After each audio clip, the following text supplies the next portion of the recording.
महाभारत के अनुशासन पर्व में भीष्म के अंत्येष्टि संस्कार की सामग्री लेकर युधिष्ठिर आदि का उनके पास आना और भीष्म का श्रीकृष्ण आदि से देह त्याग की अनुमति लेना, भीष्म जी का प्राण त्याग और धृतराष्ट्र आदि के द्वारा उनका दाह संस्कार, कौरवों का गंगा के जल से भीष्म को जलांजलि देना, गंगा जी का प्रकट होकर पुत्र के लिए शोक करना और श्री कृष्ण का उन्हें समझाना।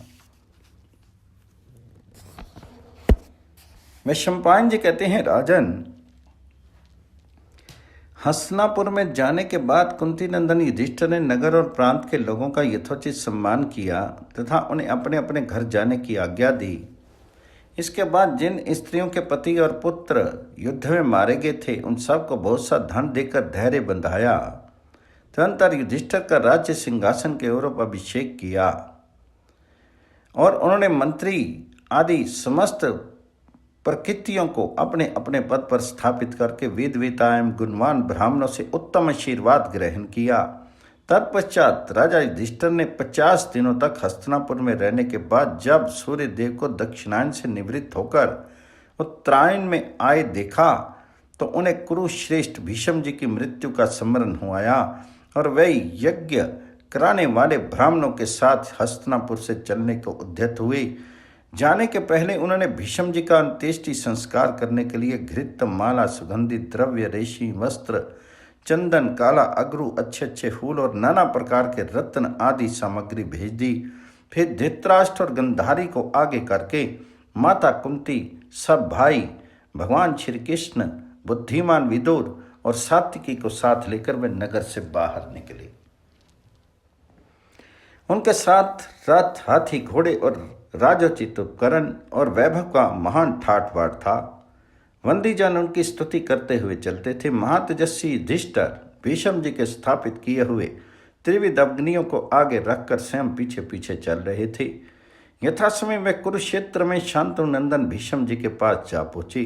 उस समय महाप्राचर नंदन व्यास, देव ऋषि नारद और देवल ऋषि उनके पास बैठे थे तथा महाभारत युद्ध में मरने से बचे हुए तथा अन्य देशों से आए हुए बहुत से राजा उन महात्मा की ओर सब ओर से रक्षा कर रहे थे। धर्मराज युधिष्ठिर दूर से ही वीर शैया पर सोए हुए भीष्म जी का दर्शन करके भाइयों सहित रथ से उतर पड़े और निकट जाकर उन्होंने पिता में भीष्म तथा व्यास आदि महर्षियों को प्रणाम किया। इसके बाद उन महर्षियों ने भी उनका अभिनंदन किया।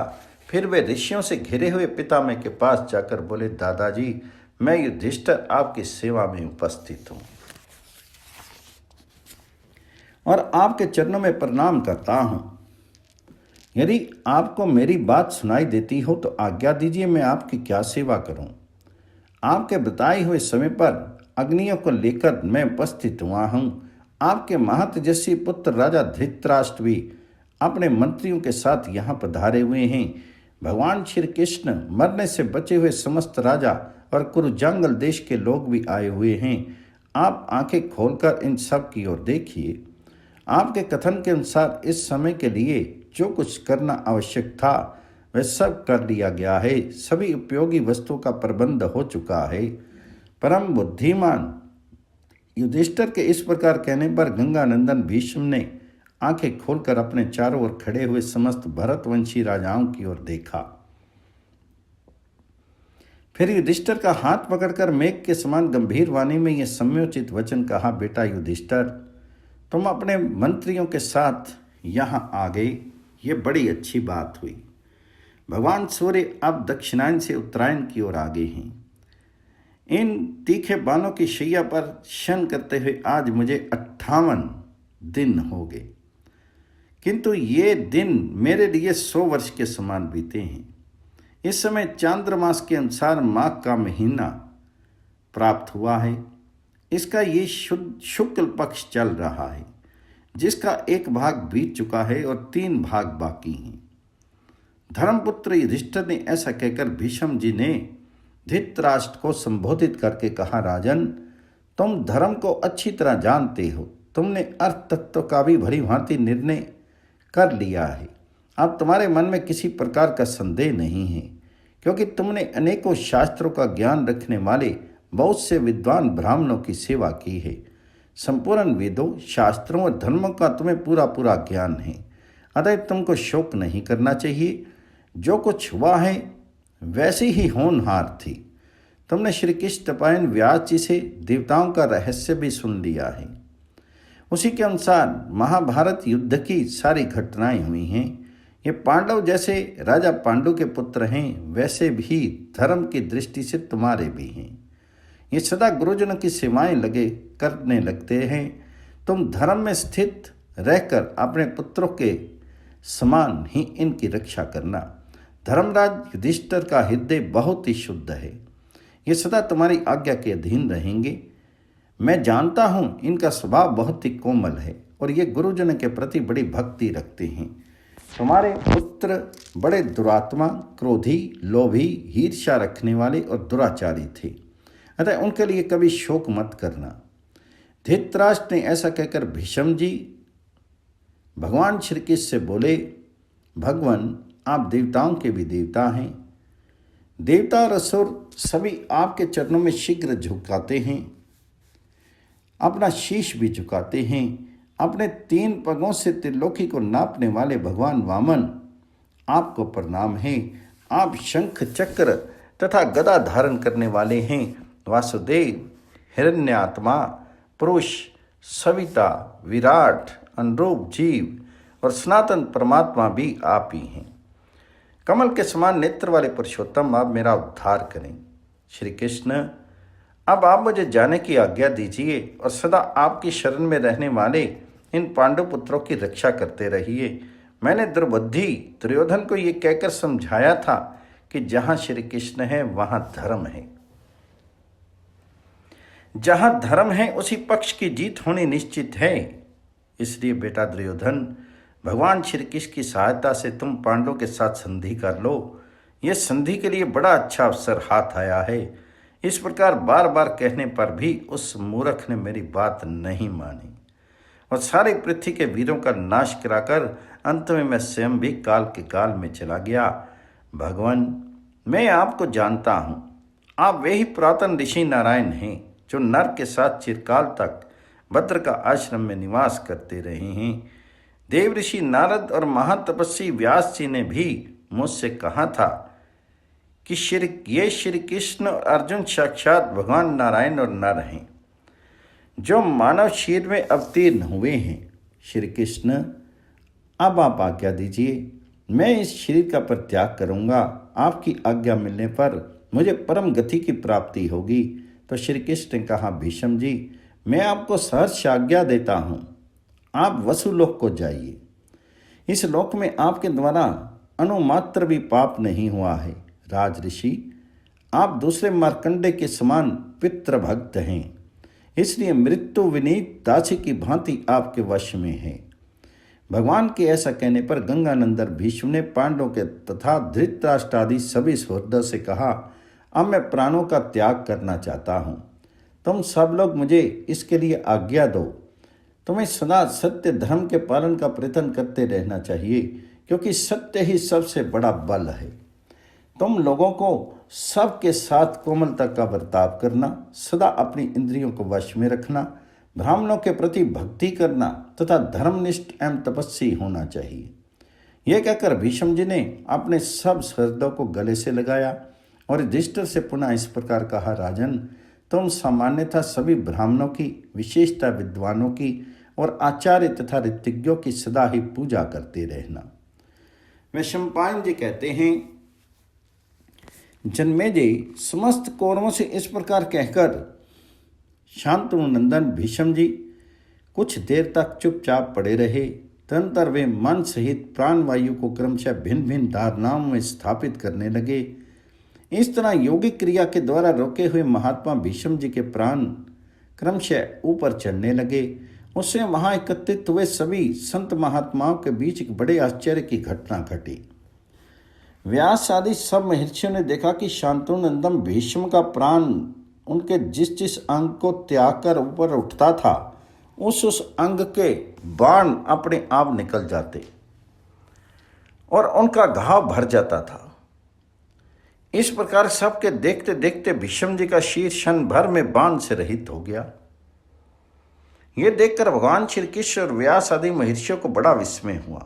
भीष्म जी ने अपने देह के सभी द्वारों को बंद करके प्राण को सब ओर से रोक लिया था, इसलिए वह उनका मस्तक ब्रह्मरंध्र फोड़कर आकाश में चला गया। उस समय देवताओं ने धुंधवी बजाई और फूलों की वर्षा की। सिद्धों और ब्रह्म ऋषियों को बड़ा हर्ष हुआ। वे भीष्म जी को साधुवाद देने लगे। भीष्म जी का प्राण उनके ब्रह्मरंध्र से निकलकर उल्का की भांति आकाश की ओर उड़ा और क्षण भर में विलीन हो गया। इस प्रकार भरत वंश का भार वहन करने वाले शांतनुनंदन भीष्म जी काल के अधीन हुए। तदंतर बहुत से काष्ठ और नाना प्रकार के सुगंधित द्रव्य लेकर महात्मा पांडव, विदुर और युयुत्सु ने चिता तैयार की और बाकी लोग अलग खड़े होकर देखते रहे। तत्पश्चात युधिष्ठिर और विदुर जी ने भीष्म जी को चिता पर सुलाकर उन्हें रेशमी वस्त्रों और फूलों की मालाओं से ढक दिया। उस समय युयुत्सु ने उनके ऊपर छत्र लगाया। भीमसेन तथा अर्जुन श्वेत चवर और व्यंजन ढुलाने लगे। माद्री कुमार नकुल और सहदेव ने पकड़ी हाथ में लेकर भीष्म जी के मस्तक पर रखी। कुरुकुल की स्त्रियां ताड़ के पंखे लेकर चारों ओर से उन्हें हवा करने लगी।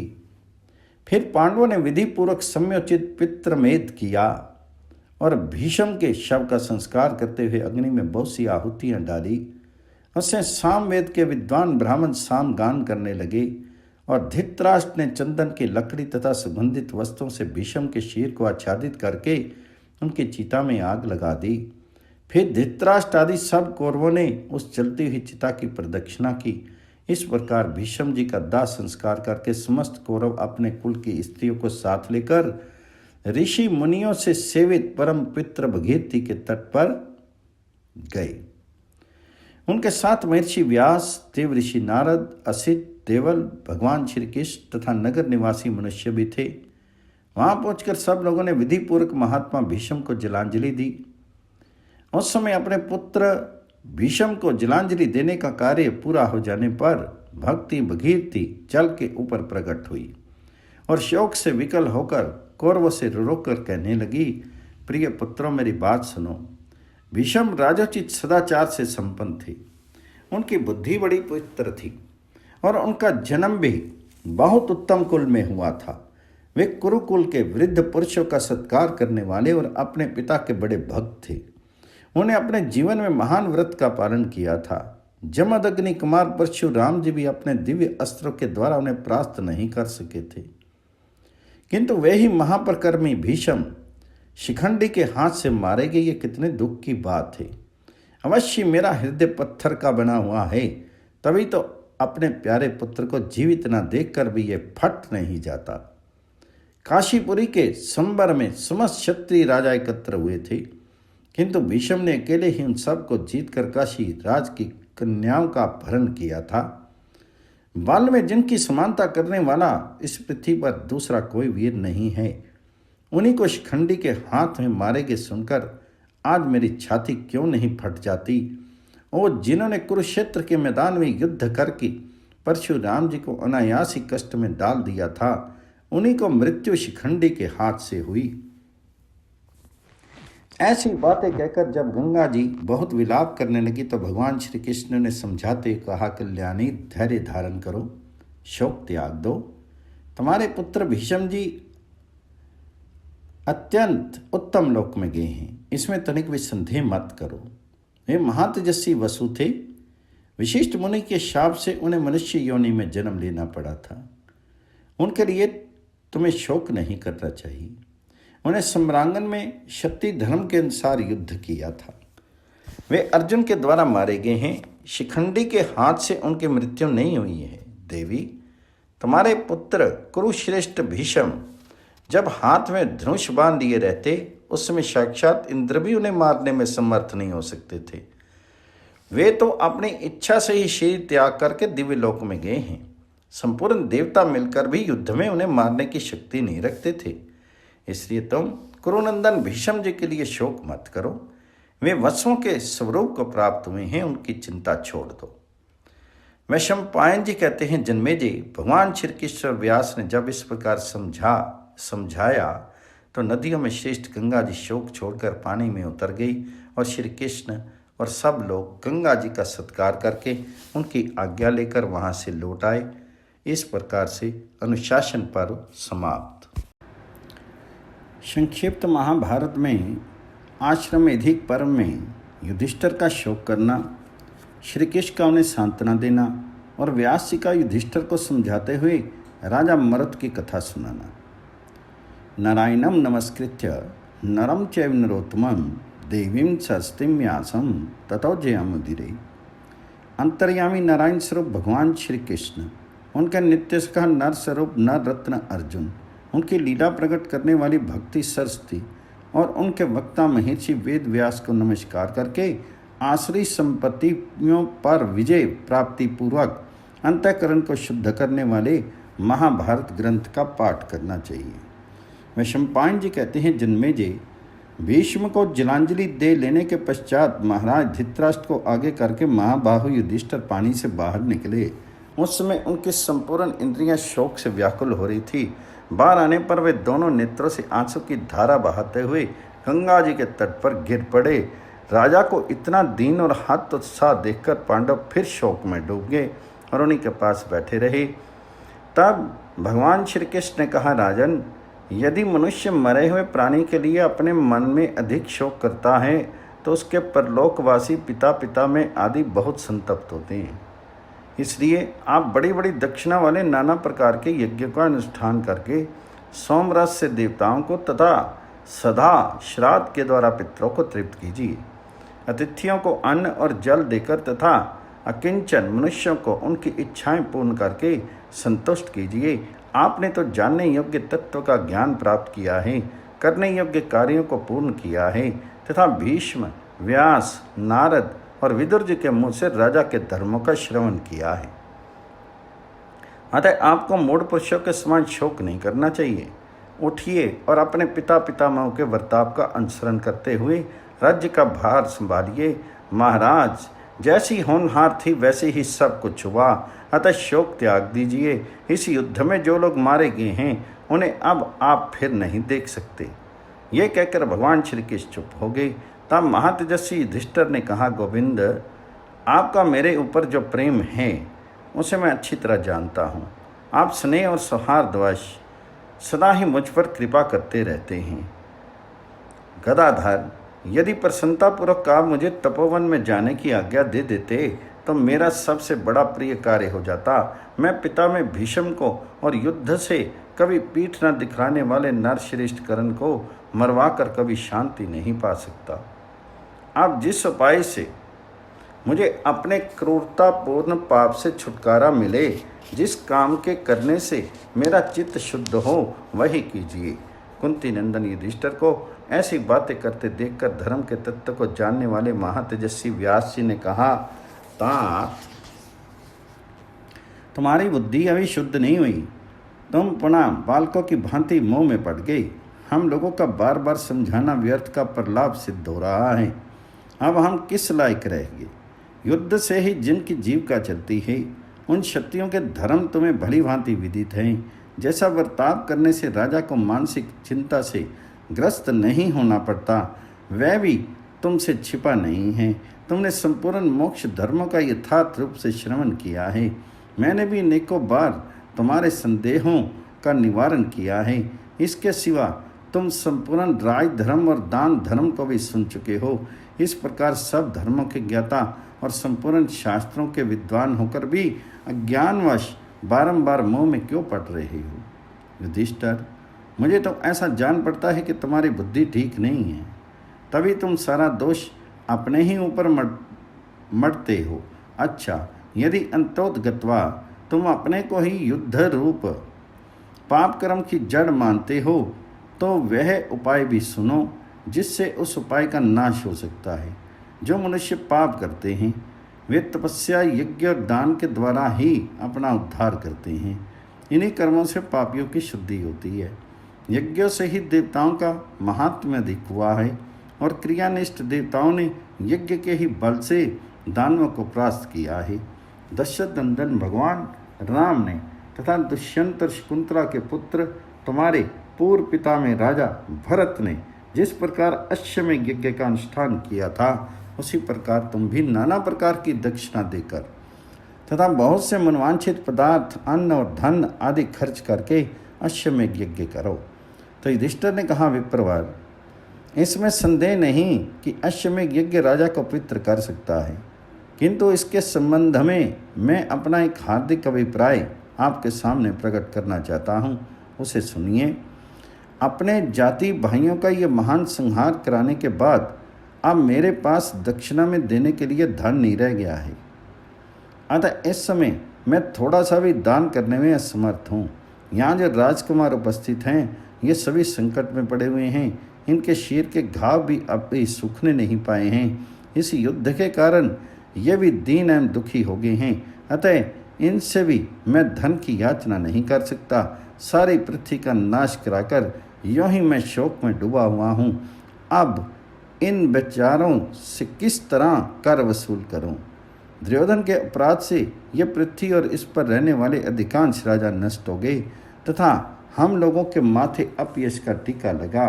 दुर्योधन ने धन के लोभ से समस्त भूमंडल का संहार कराया, किंतु धन मिलना तो दूर रहा, उसका अपना खजाना भी खाली हो गया। अश्वमेध यज्ञ में समूची पृथ्वी की दक्षिणा देनी चाहिए, यही विद्वानों ने मुख्य कल्प माना है। इसके सिवा जो कुछ किया जाता है वह विधि के विपरीत, मुख्य वस्तु के अभाव में जो दूसरी कोई वस्तु दी जाती है वह प्रतिनिधि दक्षिणा कहलाती है, किंतु प्रतिनिधि दक्षिणा देने की मेरी इच्छा नहीं होती। अतः इस विषय में आप मुझे उचित सलाह देने की कृपा करें। तो युधिष्ठिर के इस प्रकार कहने पर श्री कृष्ण पायन व्यास ने थोड़ी देर तक सोचकर कहा, धर्मराज, यद्यपि तुम्हारा खजाना इस समय खाली हो गया है, तथापि वह बहुत शीघ्र भर जाएगा। प्राचीन समय में महात्मा राजा मरुत ने बड़ा भारी यज्ञ करके उसमें ब्राह्मणों को बहुत सा स्वर्ण दान किया था। वह इतना अधिक था कि ब्राह्मण लोग उसे ला नहीं सके, वहीं छोड़कर चले आए। वह सारा धन आज भी हिमालय पर्वत पर पड़ा हुआ है, तुम उसे मंगवा लो, वह तुम्हारे यज्ञ के लिए पर्याप्त होगा। तो युधिष्ठिर ने पूछा, महर्षि, महाराज मरुत किस समय इस पृथ्वी के राजा हुए थे तथा उनके यज्ञ में इतने धन का संग्रह किस प्रकार किया गया था? तो व्यास ने कहा, बेटा, सतयुग में राजदंड धारण करने वाले वे वत्सवनु एक प्रसिद्ध राजा थे। उनके पुत्र महाबाहु परसंधि के नाम से विख्यात थे। परसंधि के पुत्र शुभ और शुभ के पुत्र महाराज इक्ष्वाकु हुए। इक्ष्वाकु के 100 पुत्र हुए जो बड़े ही धार्मिक थे। उनने उन सभी पुत्रों को उस पृथ्वी का राजा बनाया। उनमें सबसे ज्येष्ठ पुत्र का नाम था विंच, जो धनुर्धर वीरों का आदर्श था। विंच के पुत्र का नाम विवंश था। उसके 15 पुत्र हुए। वे सब के सब धनुष के द्वारा पराक्रम दिखाने वाले, ब्राह्मण भक्त, सत्यवादी, दान धर्मपरायण, शांत और श्रद्धा मधुर भाषण करने वाले थे। इन सब में जो बड़ा था उसका नाम था खनी नेत्र। मैं अपने छोटे भाइयों को बहुत कष्ट दिया करता था। पराक्रमी तो वह था ही, सबको जीतकर अकंटक राज्य करने लगा, किंतु वह राज्य की रक्षा का प्रबंध करने में असमर्थ था। प्रजा उससे संतुष्ट नहीं थी, इसलिए सब ने मिलकर उसको राज्य सिंहासन से उतार दिया और उसकी जगह उसके पुत्र स्वर्चा का राज्याभिषेक किया। स्वर्चा को राजा बनाकर प्रजा बहुत प्रसन्न हुई। स्वर्चा अपने पिता की वह दुर्दशा, वह राज्य से हटाया जाना देखकर शंकित रहते थे, इसलिए वे प्रजा का हित करने की इच्छा से बड़ी सावधानी और तत्परता के साथ राज्य संचालन करने लगे। वे ब्राह्मणों के प्रति भक्ति रखते, सत्य बोलते, पवित्रता से रहते और मन तथा इंद्रियों को अपने वश में रखते थे। सदा धर्म में लगे रहने वाले उन मनस्वी राजा पर प्रजा वर्ग के लोगों का विशेष अनुराग था, किंतु केवल धर्म में ही प्रवृत्त रहने के कारण कुछ दिनों में राजा का खजाना खाली हो गया और उनके वाहन आदि भी नष्ट हो गए। उनकी ये दुर्बलता सामंत राजाओं से छिपी नहीं रही। वे चारों ओर से धावा करके उन्हें क्लेश पहुँचाने लगे। इससे अपने सेवकों और पूर्ववासियों सहित वे बड़े कष्ट में पड़ गए। यद्यपि उनकी सेना का संहार हो गया था, तथापि आक्रमणकारी राजा लोग उन्हें मार नहीं सके, क्योंकि वे सदा धर्म का पालन किया करते थे। अतः धर्म उनकी रक्षा कर रहा था। जब शत्रु अधिक पीड़ा देने लगे तो स्वर्चा ने अपने हाथ को मुंह से लगाकर शंख की भांति बजाया। इससे बहुत बड़ी सेना प्रकट हो गई। उसी की सहायता से उन्होंने अपने राज्य की सीमा पर निवास करने वाले शत्रुओं को मार भगाया। हाथ बजाने के कारण ही राजा स्वर्चा का नाम करंदम हो गया। करंदम के त्रेता युग के आरंभ में अवीक्षित नाम का एक पुत्र हुआ। उसके शीर की शोभा इंद्र से तनिक भी कम नहीं थी। उसको जीतना देवताओं के लिए भी कठिन था। भूमंडल के सभी भोपाल उसके अधीन थे। वे अपने सदाचार और बल के प्रभाव से सबका सम्राट हो गया। शौर्य में वह इंद्र की बराबरी करता था। उसका मन धर्म में लगा रहता था। वह सदा यज्ञ करने वाला, धर्मपरायण, कांतिमान और जितेंद्रिय था। वह सूर्य के समान तेजस्वी, पृथ्वी के समान क्षमाशील, बृहस्पति के समान बुद्धिमान और हिमालय के समान स्थिर रहने वाला था। अपने मन, वाणी, कर्म, इंद्रिय संयम और मनोनिग्रह आदि के द्वारा वह सदा प्रजाजनों का चित्त प्रसन्न रखता था। उसने विधि के अनुसार 100 बार अश्वमेध यज्ञ का अनुष्ठान किया था और साक्षात अंगिरा मुनि ने उनके यज्ञ कराए थे। उसी राजा अवीक्षित के पुत्र महाराज मरुत हुए। वे गुणों में अपने पिता से बड़े चढ़े थे। उन्हें धर्म के तत्व का ज्ञान था। वे महान यशस्वी एवं चक्रवर्ती राजा थे। उनमें 10,000 हाथियों का बल था। वे साक्षात दूसरे विष्णु के समान माने जाते थे। उन्होंने यज्ञ करने की इच्छा से सोने के हजारों बर्तन बनवाए थे। हिमालय के उत्तरी भाग में मेरू पर्वत के पास एक महान स्वर्ण पर्वत है। उसी के निकट उन्होंने यज्ञशाला बनाई और वहीं यज्ञ कार्य का आरंभ किया। उन्होंने अपने सुनार बुलाकर बहुत से स्वर्ण में कुंड, सोने के बर्तन, थाली और आसन, चौकी आदि तैयार करवाए। उन सब चीज़ों की गिनती बताना असंभव है। सब सामग्री तैयार हो जाने पर धर्मात्मा राजा मरुत ने अन्य राजाओं के साथ विधि पूर्वक यज्ञ किया। युधिष्ठिर ने पूछा, तपोधन, राजा मरुत का प्रकरण कैसा था? उन्हें इतने स्वर्ण की प्राप्ति किस तरह हुई? इस समय वह धन किस स्थान पर पड़ा हुआ है और हम लोग उसे कैसे प्राप्त कर सकते हैं? तो व्यास जी ने कहा, राजन, महिषी अंगिरा के 2 पुत्र हैं। एक महान तेजस्वी बृहस्पति और दूसरे तपस्या के धनी संवर्त मुनि। ये दोनों व्रत का पालन करने में एक समान उत्साही थे, किंतु आपस में बड़ी लाग डांट रखते थे। बृहस्पति अपने छोटे भाई संवर्त को बारंबार सताया करते थे। बड़े भाई के अनुचित वर्ताव से तंग आकर संवर्त धन दौलत का मोह छोड़कर घर से निकल गए और दिगंबर होकर वन में रहने लगे। घर की अपेक्षा वनवास में ही उन्होंने सुख माना। इसी समय इंद्र ने समस्त असुरों को जीतकर त्रिभुवन का साम्राज्य प्राप्त किया और अंगिरा के ज्येष्ठ पुत्र बृहस्पति को अपना पुरोहित बना दिया। इसके पहले अंगिरा के यजमान राजा करंदम थे। उनके समान बलवान, सदाचारी और पराक्रमी कोई नहीं था। वे बड़े धर्मात्मा थे और तेज में इंद्र को भी मात करते थे। उन्हें अपने गुणों के प्रभाव से संपूर्ण राजाओं को वश में कर लिया था। कहते हैं कि वह इस मानव शरीर के साथ ही स्वर्गलोक को चले गए थे। तत्पश्चात उनके पुत्र अवीक्षित इस पृथ्वी के राजा हुए, जो याति के समान धर्मज्ञ थे। वे पराक्रम और गुणों में अपने पिता के ही समान थे। उन्हीं के पुत्र राजा मरुत थे, जिनका पराक्रम इंद्र के समान था। समस्त भूमंडल की प्रजा उनमें अनुराग रखती थी। महाराज मरुत और देवराज इंद्र ये दोनों एक दूसरे से हमेशा लाग डांट रखते थे। मरुत बड़े पवित्र और गुणवान थे। इंद्र प्रत्येक बात में उनसे बढ़ने का प्रयत्न करते थे, किंतु कभी भी उन्हें सफलता नहीं मिली। जब किसी तरह वे बढ़ नहीं सके तो बृहस्पति को बुलाकर देवताओं के सामने उनसे इस प्रकार कहने लगे, बृहस्पति जी, यदि आप मेरा प्रिय करना चाहते हैं तो राजा मरुत का यज्ञ अथवा श्राद्ध न कराइएगा। एकमात्र मैं ही तीनों लोकों का स्वामी और देवताओं का इंद्र हूँ। मरुत तो केवल पृथ्वी का ही राजा है। आपका कल्याण हो। आप मरुत को त्याग करके मुझे अपना यजमान बनाइए या मुझे छोड़कर राजा मरुत को। इंद्र के इस प्रकार कहने पर बृहस्पति ने थोड़ी देर सोचकर उत्तर दिया, देवराज, तुम संपूर्ण जीवों के स्वामी हो। तुम्हारे ही आधार पर समस्त लोग टिके हुए हैं। तुमने नमुची, विश्वरूप तथा बल नामक दैत्य का संहार किया है। तुम देवताओं में अद्वितीय वीर हो और तुमने सर्वोत्तम संपत्ति पर अधिकार प्राप्त किया है। पृथ्वी और स्वर्ग का तुम ही सदा पालन करते हो। तुम्हारा पुरोहित होकर मैं मरण धर्मा मरुत का यज्ञ कैसे करा सकता हूँ? तुम धैर्य रखो। मैं अब किसी भी मनुष्य के यज्ञ में कभी भी स्त्रुवा नहीं ग्रहण करूँगा। आप चाहे ठंडी हो जाए, पृथ्वी उलट जाए और सूर्यदेव प्रकाश करना छोड़ दे, किंतु मेरी ये सच्ची प्रतिज्ञा नहीं टल सकती। बृहस्पति की बात सुनकर इंद्र ने उनकी प्रशंसा की और अपने भवन में चले गए। राजा मरुत ने जब ये सुना कि अंगिरा के पुत्र बृहस्पति ने मनुष्य के यज्ञ न कराने की प्रतिज्ञा कर ली है, तो उन्होंने एक महान यज्ञ का आयोजन किया।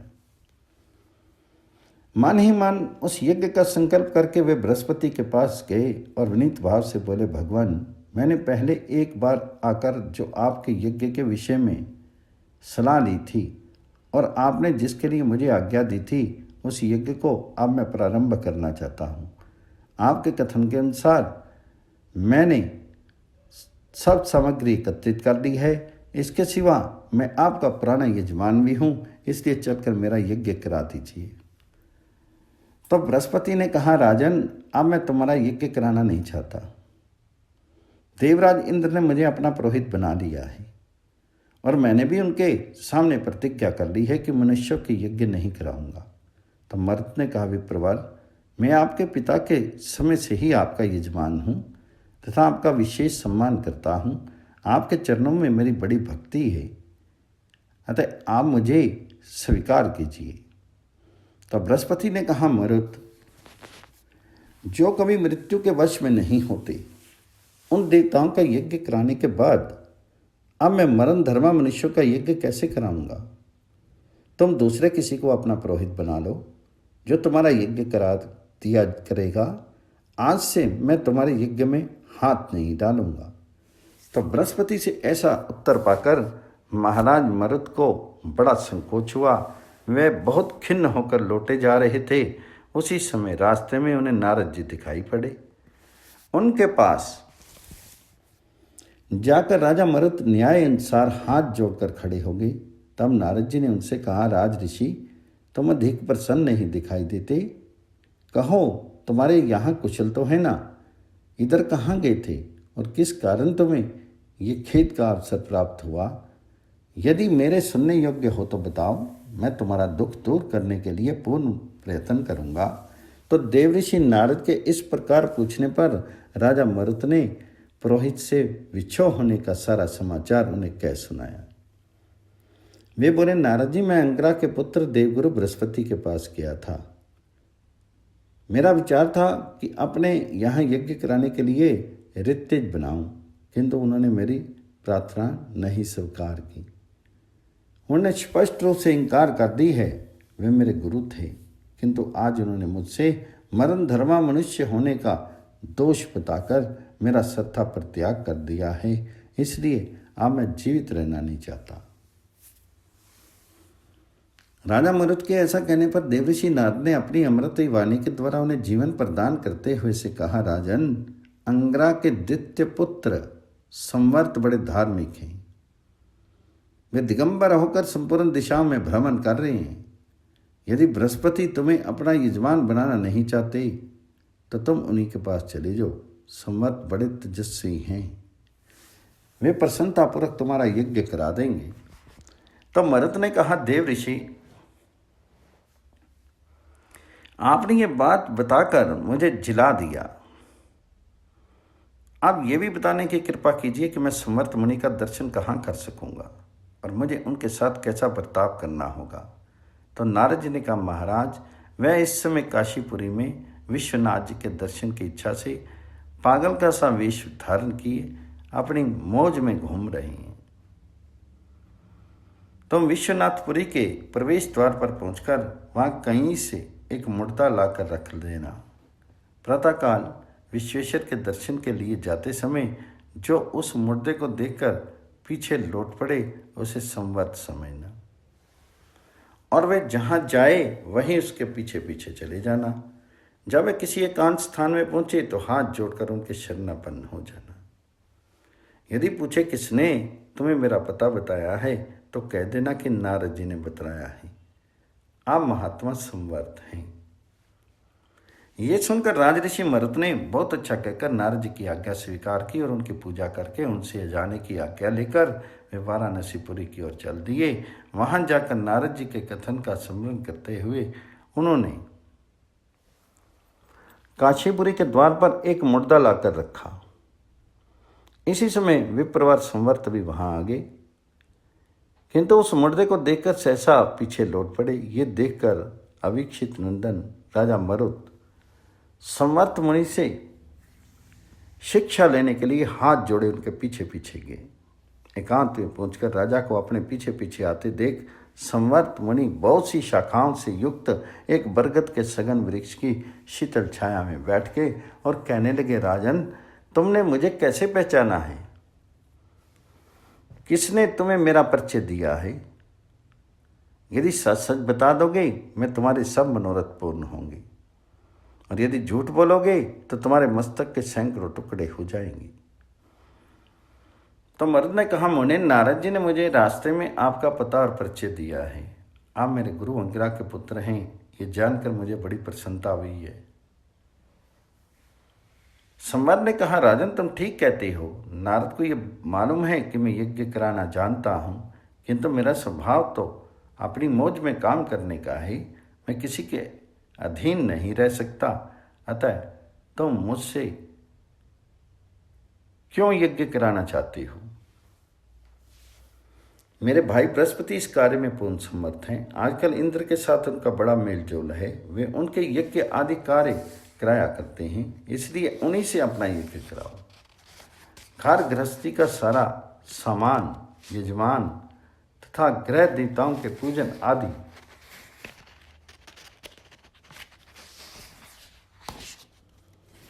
कर्म, इन सब को इस समय मेरे बड़े भाई ने अपने अधिकार में कर लिया है। मेरे पास तो केवल मेरा ये शीर ही छोड़ रखा है। तो मरुत ने कहा, ब्राह्मण, मैं पहले बृहस्पति जी के पास ही गया था। वहाँ का समाचार बताता हूँ, सुनिए। वे इंद्र को प्रसन्न रखने की इच्छा से अब मुझे अपना यजमान बनाना नहीं चाहते। उन्हें स्पष्ट कह दिया कि अमर देवता यजमान पाकर अब मैं मनुष्य का यज्ञ नहीं कराऊंगा। साथ ही इंद्र ने मना भी किया है कि आप मरुत का यज्ञ मत कराइएगा। इंद्र की इस बात को आपके भाई ने स्वीकार कर लिया है। अतः अब मेरी इच्छा यह है कि मैं सर्वत्र अपना सर्वस्व देकर भी आपसे ही यज्ञ कराऊंगा और आपके द्वारा संपादित गुणों के प्रभाव से इंद्र को भी मात कर दूं। अब बृहस्पति के पास जाने का मेरा विचार नहीं है, क्योंकि बिना अपराध के ही उन्होंने मेरा तिरस्कार किया, मेरी प्रार्थना ठुकरा दी है। तो संवत ने कहा, राजन, यदि मेरी इच्छा के अनुसार काम करो तो तुम जो कुछ चाहोगे वह सब निश्चय ही पूर्ण होगा। जब मैं तुम्हारा यज्ञ कराऊंगा तो इंद्र और बृहस्पति दोनों ही कुपित होकर मेरे साथ द्वेष करेंगे। उस समय तुम्हें मेरे पक्ष का समर्थन करना होगा, किंतु इस बात का मुझे विश्वास कैसे हो कि तुम मेरा साथ दोगे? अतः जैसे भी हो मेरे मन का ये संशय दूर करो, नहीं तो अभी क्रोध में भरकर मैं बंधु बांधवों से ही तुम्हें भस्म कर डालूंगा। मरुत ने कहा, ब्राह्मण, यदि मैं आपका साथ छोड़ दूं तो जब तक सूर्य तपते हों, जब तक परतों की स्थिति बनी रहे, तब तक मुझे उत्तम लोकों की प्राप्ति ना हो तथा मैं कभी भी अच्छी बुद्धि नहीं प्राप्त कर सकूं। तो समर्थ ने कहा, राजन, तुम्हारी उत्तम बुद्धि सदा शुभ कर्मों में लगी रही। अब मेरी बात सुनो। मेरे मन में भी तुम्हारा यज्ञ कराने की इच्छा है। अतः इसके लिए तुम्हें अक्षय धन की प्राप्ति का अवश्य बताऊंगा। उस धन से तुम गंधर्वों सहित देवताओं और इंद्र को भी नीचा दिखा सकोगी। मैं सच कहता हूं, मुझको अपने लिए धन अथवा यजमानों के संग्रह का लोभ नहीं है। मैं तो तुम्हारा प्रिय करना चाहता हूं, अतः निश्चय ही तुम्हें इंद्र की बराबरी में बिठाऊंगा। संक्षिप्त महाभारत के आश्वमेधिक पर्व में संवर्त का मर्द को स्वर्ण की प्राप्ति के लिए महादेव जी की नाममयी स्तुति का उपदेश, मर्द की संपत्ति से बृहस्पति का चिंतित होना और उनकी प्रेरणा से इंद्र का मर्द के पास अग्नि को भेजना। संवर्त कहते हैं, राजन, हिमालय के पृष्ठभाग में मुंजवान नामक एक पर्वत है, जहाँ भगवान शंकर सदा तपस्या किया करते हैं। उस पर्वत पर रुद्रगण, साध्यगण, विश्वदेव, वसुगण, यमराज, वरुण, अंचरों सहित कुबेर, भूत, पिशाच, अश्विनी कुमार, गंधर्व, अप्सरा, यक्ष, देव ऋषि, आदित्य, मरुत और यातुधान गण सब ओर से घेर कर उमापति महादेव जी की उपासना करते रहते हैं। उनका श्री विग्रह तेज से जज्जवल्यमान रहता है। संसार का कोई भी प्राणी अपने चरम चक्षुओं से उनके स्वरूप को नहीं देख सकता। वहाँ न तो अधिक गर्मी पड़ती है, न विशेष ठंडक, न वायु का प्रकोप होता है, न सूर्य के प्रचंड ताप का। उस पर्वत के ऊपर किसी को भूख और प्यास नहीं सताती, बुढ़ापा और मृत्यु का प्रवेश नहीं होने पाता तथा दूसरा कोई भय भी नहीं रहता। उस पर्वत के चारों ओर सूर्य की किरणों के समान चमकते हुए स्वर्ण के अनेकों शिखर हैं। अस्त्र शस्त्रों से सज्जित कुमेर के अंचर अपने स्वामी का प्रिय करने के लिए उन स्वर्ण शिखरों को सदा रक्षा करते हैं। वहां जाने के बाद तुम पहले जगत विधाता भगवान शंकर को नमस्कार करके फिर इस प्रकार स्तुति करना, भगवान आप रुद्र अर्थात दुख के कल्याण को दूर करने वाले, शितिकंठ अर्थात गले में नील चिन्ह धारण करने वाले, पुरुष अर्थात अंतर्यामी, स्वर्चा अर्थात अत्यंत तेजस्वी, कपर्दी अर्थात जटाजूटधारी, कराल अर्थात भयंकर रूप वाले, हरियश्व अर्थात हरे नेत्रों वाले, वरद अर्थात भक्तों का अभीष्ट वर प्रदान करने वाले, त्र्यक्ष त्रिनेत्रधारी, पूषा के दांत उखाड़ने वाले, वामन, शिव, याम्य अर्थात यमराज के गण स्वरूप, अव्यक्त रूप, सदवृत्त अर्थात सदाचारी, शंकर, क्षेम्य अर्थात कल्याणकारी, हरिकेश भूरे केशव वाले, स्थानु अर्थात स्थिर, पुरुष, हरिनेत्र, मुंड, क्रुद्ध, संसार सागर से पार उतारने वाले, भास्कर, सूर्य रूप, सुतीर्थ अर्थात पवित्र तीर्थ रूप, देव, वेगवान, उष्णीवी अर्थात सिर पर पगड़ी धारण करने वाले, सुवक्त्र अर्थात सुंदर मुख वाले, शस्त्राक्ष अर्थात हजारों नेत्रों वाले, मीडवान अर्थात काम पूरक तथा नंदिकेश्वर वृषभ, गिरीश अर्थात पर्वत पर शयन करने वाले, प्रशांत यति, चिरवासा, बिल्वदंड, सिद्ध, सर्वदंडधर, मृगव्याध, महान, धन्वी, भव, वर, सोमवक्त्र, सिद्धमंत्र, चक्षुष, हिरण्यबाहु, उग्र, दिशाओं के पति, लिलिहान, गोष्ठ, सिद्धमंत्र, वृष्णि, पशुपति, भूतपति, वृष, मातृभक्त, सेनानी, मध्यम, स्त्रवहस्त, पति, धन्वी, भार्गव, अज, कृष्णनेत्र, विरूपाक्ष, तीक्ष्ण दृष्ट, तीक्ष्ण, वैश्वानरमुख, महाद्युति, अनंग, सर्व, विषाम्पति, विलोहित, दीप्त, दीप्ताक्ष, महोजा, वसुरिता, सुपुष, पृथो, कृतिवासा, कपालमाली,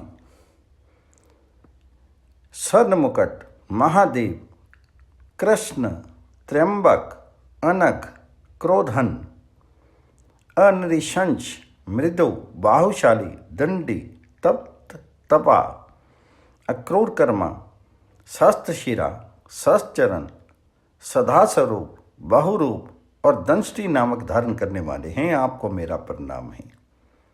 इस प्रकार उन पिनाकधारी महादेव, महायोगी, अविनाशी, हाथ में त्रिशूल धारण करने वाले, वरदायक, त्र्यंबक, भुवनेश्वर, त्रिपुरासुर को मारने वाले, त्रिनेत्रधारी, त्रिभुवन के स्वामी, महान बलवान, सब जीवों की उत्पत्ति के कारण सबको धारण करने वाले, पृथ्वी का भार संभालने वाले, जगत के शासक, कल्याणकारी, सर्वरूप, कल्याण स्वरूप, विश्वेश्वर, जगत को उत्पन्न करने वाले, पार्थी के पति, पशुओं के पालक, विश्वरूप, महेश्वर, विरूपाक्ष, 10 भुजाधारी, अपनी ध्वजा में दिव्य वृषभ का चिन्ह धारण करने वाले, उग्र, स्थानु, शिव, रुद्र, शर्व, गौरीश, ईश्वर, शितिकंठ, अजन्मा, शुक्र, पृथुहर, वार, विश्वरूप, विरूपाक्ष, बहुरूप, उमापति, कामदेव को भस्म करने वाले, हर, चतुर्मुख एवं शरणागत वत्सल महादेव जी को सिर से प्रणाम करके उनके शरणापन्न हो जाना। राजन, वे महान देवता, महान वेगवान और महामना हैं। उनके चरणों में मस्तक झुकाने से तुम्हें शरण की प्राप्ति होगी। शरण लाने के लिए तुम्हारे सेवकों को भी वहां जाना चाहिए। संवर्त का ये वचन सुनकर राजा मरुत ने वैसा ही किया। इसी से वे यज्ञ का सारा संभार अलौकिक रूप से करने लगे। उनके कारीगरों ने वहां रहकर सोने के बहुत से पात्र तैयार किए। उधर बृहस्पति ने जब सुना कि राजा मरुत को देवताओं से भी बढ़कर संपत्ति प्राप्त हुई है तो उन्हें बड़ा दुख हुआ। वे चिंता के मारे पीले पड़ गए और ये सोचकर कि मेरा शत्रु संवर्त बहुत धनी हो जाएगा, उनका शीर अत्यंत दुर्बल हो गया। देवराज इंद्र ने जब सुना कि बृहस्पति अत्यंत संतप्त हो रहे हैं तो वे देवताओं को साथ लेकर उनके पास गए और इस प्रकार पूछने लगे, विप्रवर, आपको यह मानसिक अथवा शारीरिक दुख कैसे प्राप्त हुआ है? आप उदास और पीले क्यों हो रहे हैं? बताने की कृपा कीजिए, मैं आपको दुख देने वाले का नाश कर डालूंगा। तब बृहस्पति ने कहा, इंद्र, लोग कहते हैं कि महाराज मरुत उत्तम दक्षिणाओं से युक्त एक महान यज्ञ की तैयारी कर रहे हैं तथा यह भी सुनने में आया है कि संवर्त ही आचार्य होकर वह यज्ञ कराएंगे, किंतु मेरी इच्छा है कि संवर्त के आचार्यत्व में उस यज्ञ का अनुष्ठान ना होने पावे। इंद्र ने कहा, गुरुदेव, आप तो देवताओं के पुरोहित हैं, आपने जरा और मृत्यु दोनों को जीत लिया है, फिर संवर्त आपका क्या बिगाड़ सकते हैं? तब बृहस्पति ने कहा, देवराज, शत्रुओं की समृद्धि दुख का कारण होती है। मेरा शत्रु संवर्त समृद्धिशाली होना चाहता है, यही सुनकर मैं उदास हो रहा हूं। तुम कोई ना कोई उपाय करके संवर्त अथवा राजा मरुत को कैद कर लो। यह सुनकर इंद्र ने अग्नि देवता से कहा, अग्निदेव, यहाँ आओ, मैं तुम्हें राजा मरुत के पास भेजता हूँ। उनकी सम्मति लेकर बृहस्पति जी को उनके पास पहुँचा दो। वहाँ जाकर राजा से कहना कि बृहस्पति जी ही आपका यज्ञ कराएंगे तथा वे आपको अमर भी कर देंगे। अग्निदेव ने कहा, मध्वन, मैं बृहस्पति जी को मरुत के पास पहुँचा आने के लिए आपका दूत बनकर जाऊंगा और ऐसा करके आपकी आज्ञा का पालन तथा बृहस्पति जी का सम्मान करूंगा। ये कहकर धूम में ध्वजा वाले महात्मा अग्निदेव वहाँ से चल दिए। उन्हें आते देखकर मरुत ने संवर्त से कहा, मुनि, बड़े आश्चर्य की बात है, आज अग्निदेव मूर्तिमान होकर यहाँ पधारे हैं। आज हमें इनका साक्षात दर्शन मिला। आप इनके स्वागत के लिए आसन, पाद्य, अर्घ्य, गौ प्रस्तुत कीजिए।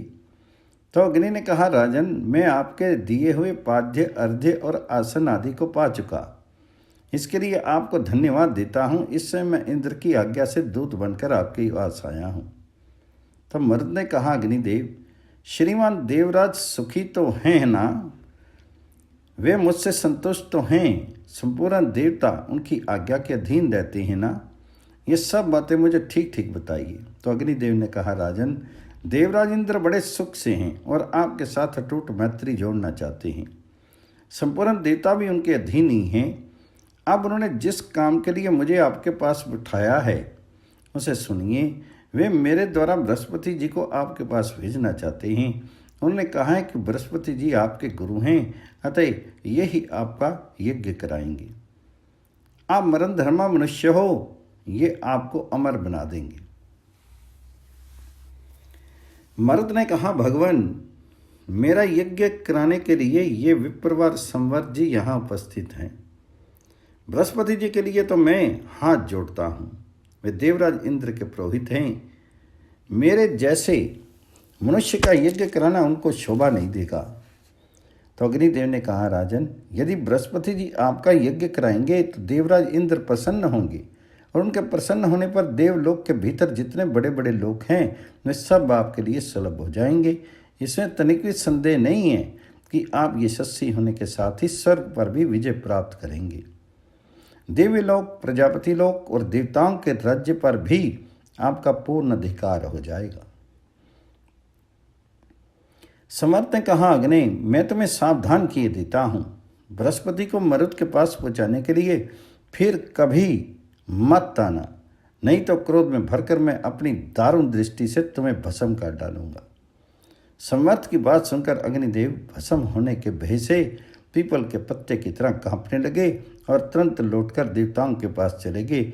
उन्हें लौटे देखकर इंद्र ने बृहस्पति के सामने ही पूछा, अग्निदेव, तुम तो मेरी आज्ञा से बृहस्पति जी को राजा मरुत के पास पहुंचाने का संदेश लेकर गए थे। बताओ वे क्या कहते हैं, उन्हें मेरी बात स्वीकार है या नहीं। तो अग्निदेव ने कहा, देवराज, राजा मरुत को आपकी बात पसंद नहीं आई। बृहस्पति जी को तो उन्होंने हाथ जोड़कर प्रणाम कहलाया है। मेरे बारंबार अनुरोध करने पर भी उन्होंने यही उत्तर दिया है कि समर्थ जी ही मेरा यज्ञ कराएंगे। तो इंद्र ने कहा, अग्निदेव, एक बार फिर जाकर राजा मरुत से मेरी बात कहो। यदि आप भी वे नहीं मानेंगे तो मैं उनके ऊपर वज्र का प्रहार करूंगा। अग्नि ने कहा, देवराज, ये गंधर्वों के राजा यहाँ मौजूद हैं, इन्हीं को दूत बनाकर भेजिए। मुझे तो वहाँ जाते हुए डर लगता है, क्योंकि ब्रह्मचारी संवर्त ने बड़े क्रोध में आकर मुझसे कहा था कि अग्नि, यदि फिर बृहस्पति को मरुत के पास पहुँचाने के लिए आओगे तो मैं क्रोध भरी दारुण दृष्टि से तुम्हें भस्म कर डालूंगा। इंद्र ने कहा, अग्निदेव, तुम्हारी बात पर विश्वास नहीं होता, क्योंकि तुम ही दूसरों को भस्म करते हो। तुम्हें भस्म करने वाला दूसरा कोई नहीं है।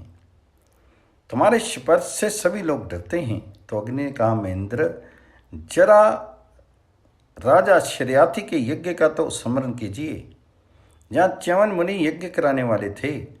वे क्रोध में भरकर उन्हें मना करते ही रह गए और उन्हें अकेले अपने ही प्रभाव से अश्विनी कुमारी के साथ सोम रस का पान किया। उस समय आप अत्यंत भयंकर वज्र लेकर मुनि के ऊपर प्रहार करना चाहते थे, किंतु उन्होंने कुपित होकर अपने तपोबल से आपकी बांह को वज्र से ही जकड़ दिया। तब मैं भीत होकर आपको फिर उन्हीं महर्षि की शरण में जाना पड़ा था। अतः शास्त्र बल से ब्रह्म बल ही श्रेष्ठ है। ब्रह्म बल से बढ़कर दूसरा कोई भी बल नहीं है।